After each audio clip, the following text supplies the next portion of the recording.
the dance of a deeper explanation. Zen and action.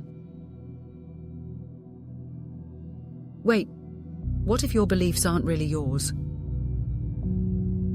What if your entire sense of purpose, your "I know who I am" narrative, is just the echo of half-remembered experiences from childhood? Okay, hold those thoughts. Because today, we're digging into the invisible engine that drives every single thing you do. From thinking about getting out of bed, to deciding what to eat and what to wear, to planning the next viral meme. That invisible engine powering all human activity. The unique mix of one's experiences, beliefs, understandings, and realizations. Let's crack it open. And we start with experiences. Experience is the raw data of our lives. Unfiltered, unedited, sometimes delightful, sometimes, why is this happening to me? It's the burn of coffee on your tongue, the drop in your stomach during heartbreak, or the weird satisfaction of peeling dried glue off your hand. Everything begins here. But experience isn't just passive observation. Your brain is constantly filtering, tagging, and cataloguing these moments like a neurotic librarian. And guess what the library produces? Beliefs. Beliefs are your brain's hot takes on life. Those explanations that we take to be true, but, unfortunately, without good reason. Beliefs can tell you what seems to matter, what seems to be dangerous, what seems to be worth chasing, and what seems to be just plain rude. You don't generally think about them. In fact, most of the time, you don't. From don't touch fire to trust people who smile, these mental shortcuts are how we function without melting down before breakfast. But here's the twist.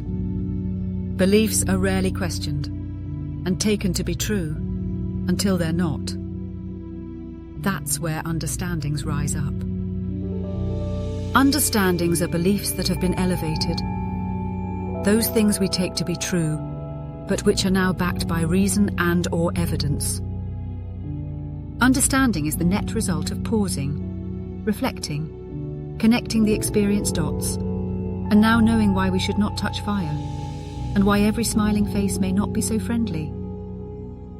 Philosophy, science, and long walks in the rain all come together in the search for good explanations, in the quest for understanding. This is where you ask, wait, why do I believe that? And most times the answer is, I have no idea. But in terms of action, understanding is not the final word.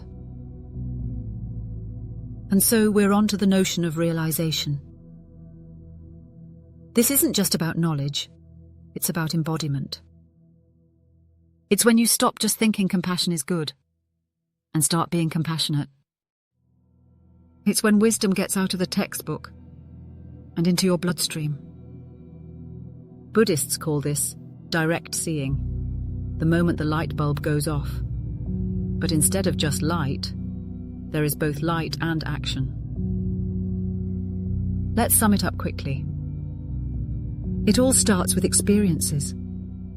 And in initially attempting to explain these experiences, we get beliefs. Rational turns beliefs into understanding. Now, we may or may not act on our beliefs and understandings. But if there is action, it naturally follows after each. On the other hand, realizations manifest when understandings arise directly alongside actions. That is, neither precedes the other. That is, to understand the benefits of meditating, as you sit zazen. To understand the delusion of self, as you see clearly. To understand as you be. Finally, where was all this going? So, can we answer a question with a question? Knowing that everything is action, all we think and do, and knowing the source of all action, experiences, beliefs, understandings, and realizations. If I am absolutely determined to change how I think and what I think, or what I do and how I do it, then where should I begin? Or perhaps the even better question, where should I end?